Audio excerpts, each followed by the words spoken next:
Hey you guys, time once again for another Tomes of Terror.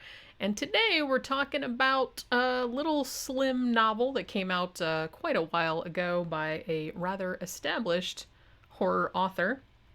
Today we're going to be talking about a little book called Mrs. God by Peter Straub. Now there's kind of an interesting story behind not only kind of the publication of this book, but also how I ended up reviewing it this week, and also kind of demonstrates how much of an idiot I'm not going to say how much of an idiot I am, but how I've read so many books that I can't remember which ones that I've read before.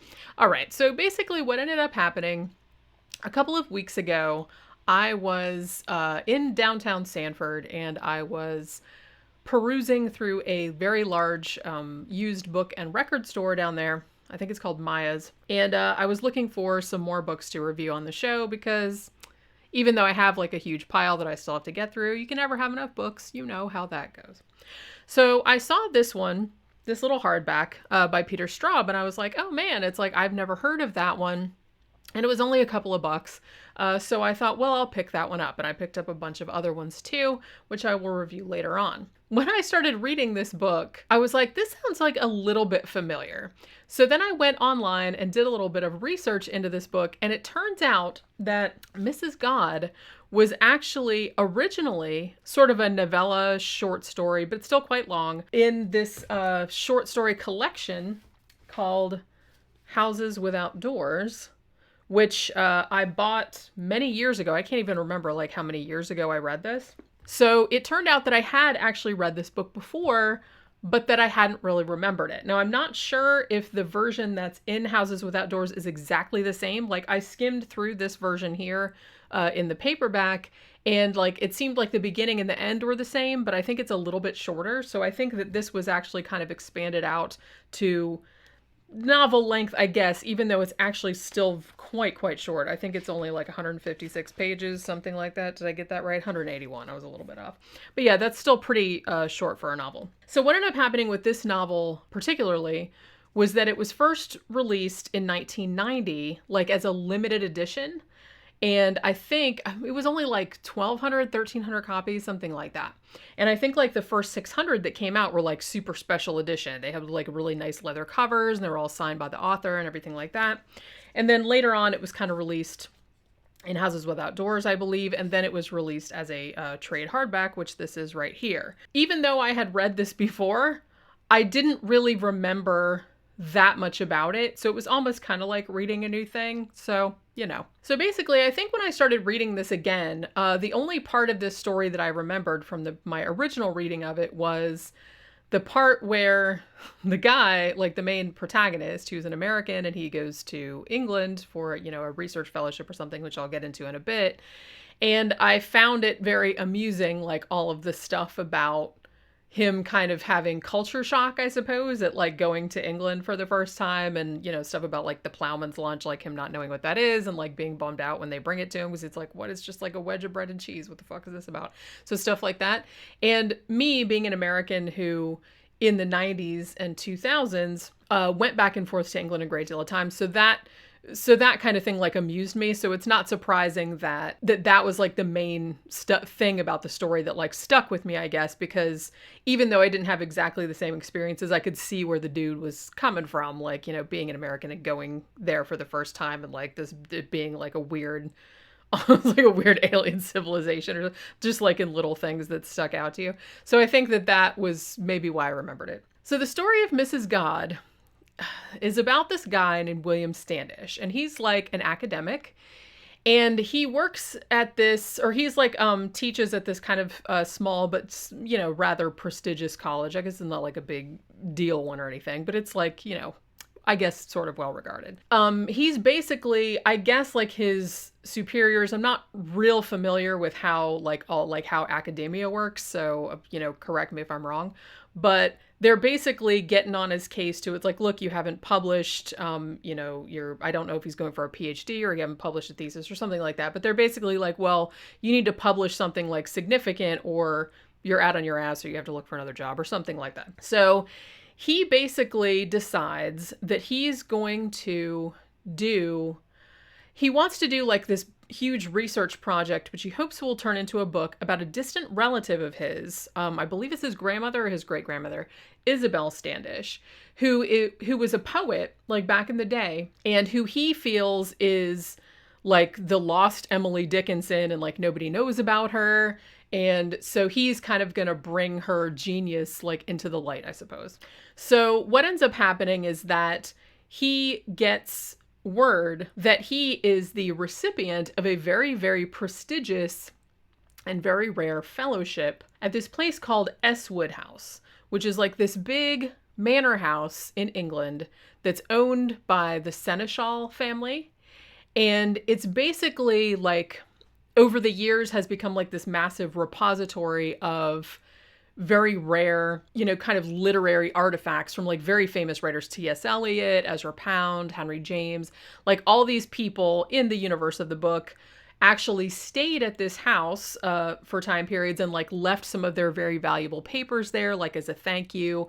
And implication too, like later on in the story, is that a lot of these writers' most famous works may have been inspired by some stuff that went on at this manor house. So William Standish, who I have to say is not the world's most likable dude, but, bear with me on that. He has a wife named Jean who is pregnant at the time that he gets the fellowship. Now, originally the fellowship is only for 3 weeks, but the way that he thinks about his wife and the way that he talks about his wife, Peter Straub doesn't go a huge amount. I think a lot of this story, it's very, like I said, it's very short, but a lot of the stuff that happens in it is just like implication. So if you're not reading it really carefully, like, cause I never really got whether, like I got that William Standish was repulsed by his wife, not only because she was pregnant, because he just calls her like, the way he thinks of her is like just this big giant bulbous, like he thinks of her as disgusting. But also I think that she had an affair with like his academic rival at the college, I think is the implication. Now, I don't know. There was a pregnancy at some point in the past, but I wasn't clear over whether she miscarried or whether she got an abortion at his behest or the other guy's behest or something like that. But there was some kind of like scandal that he doesn't really go into a lot of detail about.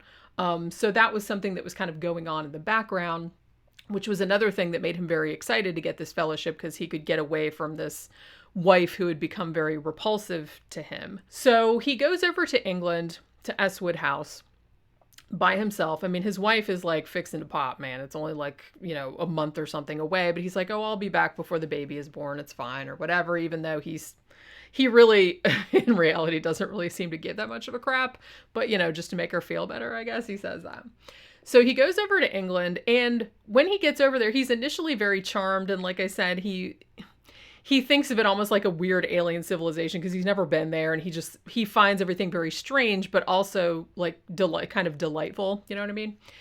But as soon as he gets there, like it starts getting pretty weird, like almost immediately. Like he rents a car and then he has a map. Because like I said, this happened back in 1990, so no GPS or nothing like that. You had to use paper maps.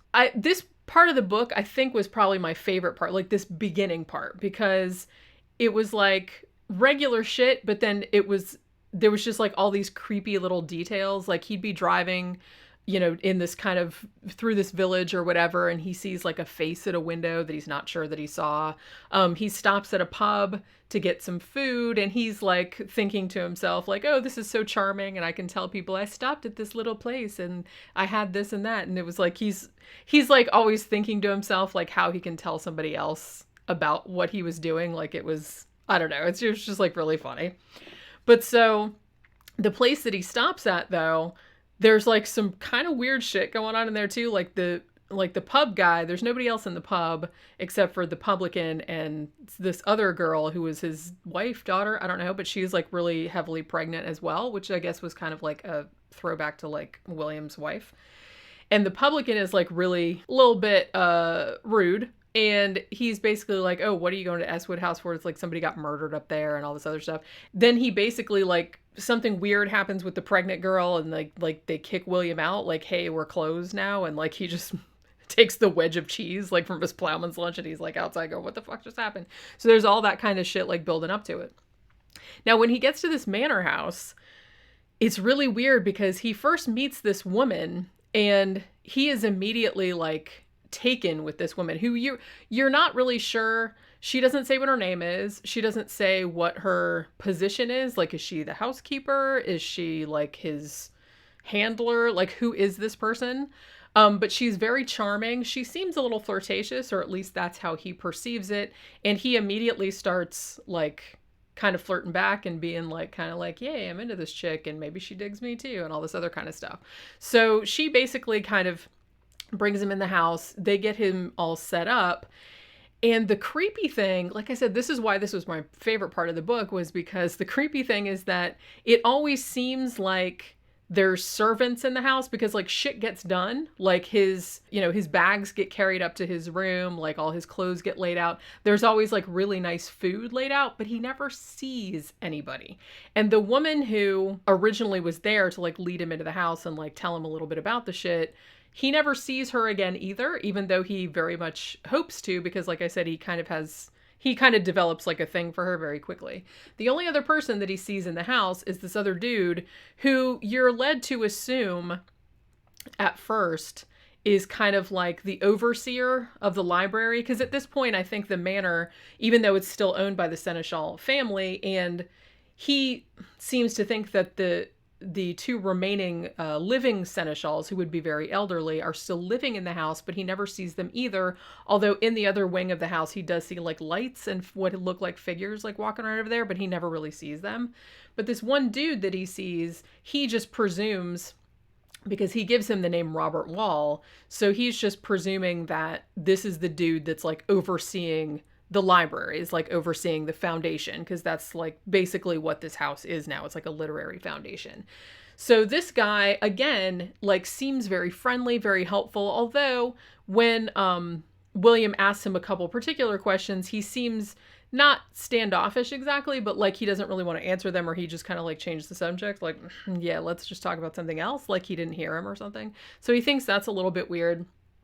And this guy, but like I said, he seems very friendly.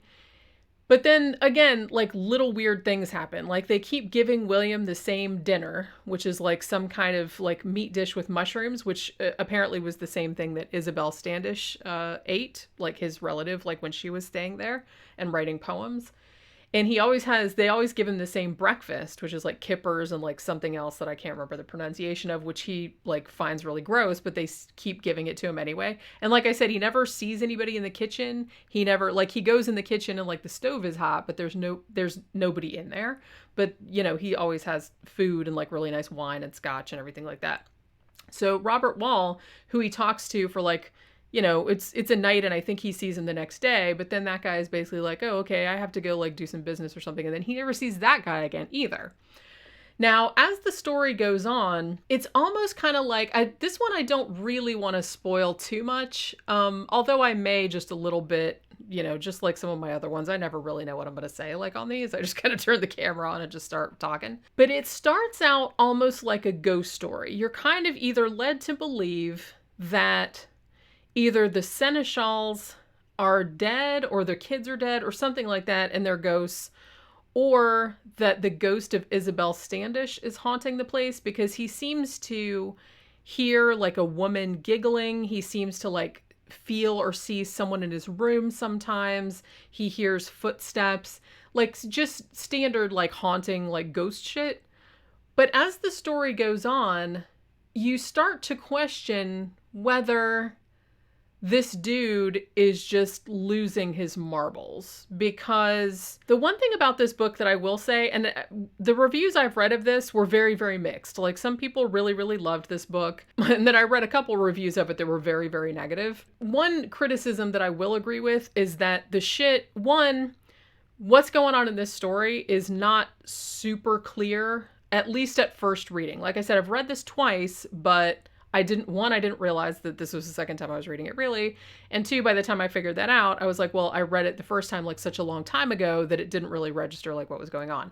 So I feel like this might need a second reading, because some of the stuff that happens, I was like reading it, I was like, wait, what? Like I wasn't really sure what exactly was going on. So that's why I kind of think that it's ambiguous in the sense that you don't really know if the shit that William Standish is going through. Like, there's a possibility that he just could be a completely unreliable narrator. So I'm not really sure. At this point, I'm not really sure if he actually ever even went to England. Like, maybe this whole shit is just, like, in his imagination.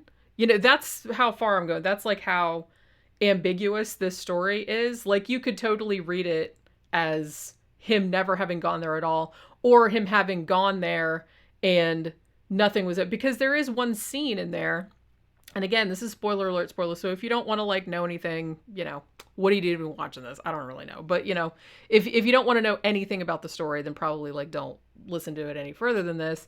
But there is one scene where he goes to the village. He goes down to the village, like, near the house, because Estwood House is, like, kind of out in the sticks, like, out in the middle of nowhere. And then it's, like, you know, it's a little way to the village. So he goes to the village, like, looking for some family graves because he's trying to, like, figure out this mystery having to do with the family. And while he's there, he talks to this really surly vicar who basically tells him, I mean, from what I'm understanding, is basically tells him that nobody lives in that house. So I think that from a certain point, I think William is just, like, imagining it. I don't even know if anybody lives in the house because, like I said, he never sees anybody except for the first woman that comes to the door, and then he doesn't see her again. And then the other dude, Robert Wall, who is there for like 24 hours, something like that, and then he never sees him again either. But the weird thing is that there do seem to be other people in the house because they're like, oh, well, while you're working in the library, like on Isabel's poems or whatever, if you need anything, you know, like pens or what have you, just write it down on a piece of paper and leave it outside of the library door. And then, like, he leaves the note out there, and then, like, a few minutes later, like, the shit's there. So it's almost kind of like magical. And like I said, as the story goes on, it starts to go, like, weirder and weirder and weirder until you're just get to a point where it's almost, like, surreal, and you're not really sure when that line was crossed, is what I'm saying. Like, he starts exploring the house, and he finds this room with, like, these big doll houses that are, like, exactly replicas of the main house, but are, like, big enough for a kid to sit in. He finds a room that's, like, full of bones. He finds, like, all this weird kind of shit and is, like, figuring all this weird shit about the family. Like, maybe they're immortal or maybe they're still alive. Like, even though, like, maybe Robert Wall is actually the seneschal guy, even though that guy would be, like, 90 years old, but he's not.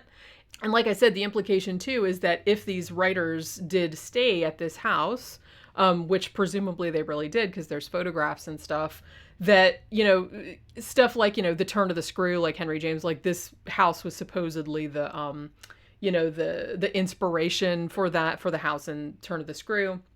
So he's kind of trying to make it so that this house, or there's some kind of, like, vortex or energy around this house that is kind of like, I'm not sure if he's, like, suggesting that it makes people immortal or it makes, I'm not really sure, because Isabel Standish, the poet, who is William's, you know, ancestor, who he's come over here to research, presumably, that she, like, is still at the house, but not. So, you know what I mean? So it's kind of like that kind of thing. And I will say, too, that toward the end of this is a little bit, I feel like William's descent into madness, which I think is what it is. It's very, very reminiscent of The Shining, and I'm not the first person to notice that. A lot of other reviewers have also noted the similarities between particularly the second half of this story and Jack's kind of descent into madness in The Shining. You know, the dude in this even uses an axe and, you know, does similar things, kind of tries to destroy the house and everything. So it is kind of similar in that regard. But I will say, I feel like I like this story a lot. I feel like it might have been better as a longer work because I feel like it was a little bit abrupt, like the stuff that happened toward the end. Because like I said, it was kind of like, seemed like, oh, it's kind of like a regular ghost story, but, like, a little bit weird. There was, like, just, like, little weird, creepy things happening, which I thought was really cool. But then all of a sudden, like, the dude is going around the house finding all this weird shit, and then suddenly he's got an axe and he's running around naked, covered in blood and all this of it. So it just seemed like a little bit of an abrupt transition, is all I'm saying. You know, it's a very, very short story. That said, like, and one other criticism I could give it is it took me a little bit to get into the story, because, like I said, I'm not super familiar with, you know, the world of academia. So the first little bit of it where we're first introduced to William, and they're talking a little bit about the politics of the, college where he works, and their kind of like bitchy rivalry about who's going to get the fellowship, and his, and him like kind of thinking about his wife's affair and that kind of stuff. So it took a little bit. That part of it's not very long, but it did kind of take a little bit for me to get into it. And like I said, he's not a super likable character. Nothing, there's no rule that says that they need to be, and it didn't really bother me. I'm not really bothered by unlikable characters as long as the story is compelling, which I think this one is, to a large degree. As I said, I think that the end happens a little too quickly. Like the descent into madness is just like, it seemed like it happened way too fast, because the buildup was really good. And then all of a sudden just everything went banana pants, and I was just kind of like, what? Okay, so this is what we're doing now. Right?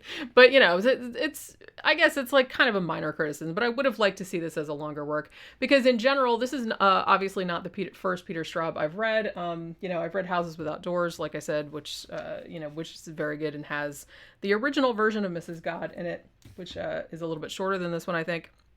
It had like a bunch of other really good short stories in it. I've also read Ghost Story, of course, several times, which probably is my favorite book of his. I've read Coco, which is also very good, Lost Boy, Lost Girl, and like, several other ones, and even some of his more recent ones I've read too. And I've always like really, really dug his work. So this one I feel like is cool and was like a cool idea. I just feel like the end of it maybe should have been lengthened a little bit. And I think that some of even though I like ambiguity in horror stories generally, I think there are some things in this that could have been clarified a little bit better, because just from one reading, and I'm not a Dami, like, I like ambiguous things. I like things like that. But when I was reading this, I found myself a lot of times being like, wait, what is going on? And then like having to go back like a few paragraphs and be like, did I miss something? Like what, like who is like, what is going on right now?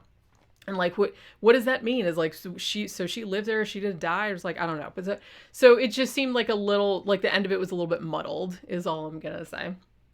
But other than that, I actually really did enjoy this. This was another one. And like I said, most of these I read in one sitting, 2 sittings at most, usually. One of the reasons that I wanted to do this one for this particular show was because I knew that this was the book that I was going to be reading over Thanksgiving week. So I said, well, it's good because it's really short, and I won't feel like, because it's the holidays, in case like other stuff comes up, I'll still get a book finished and still get a book review out without having to worry about like finishing this big long thing and having to rush through it.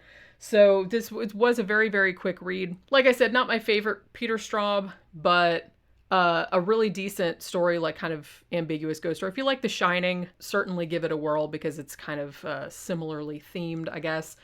Academic kind of goes to this remote place, and you don't really know if it's ghosts or if it's craziness or if it's a combination of both things.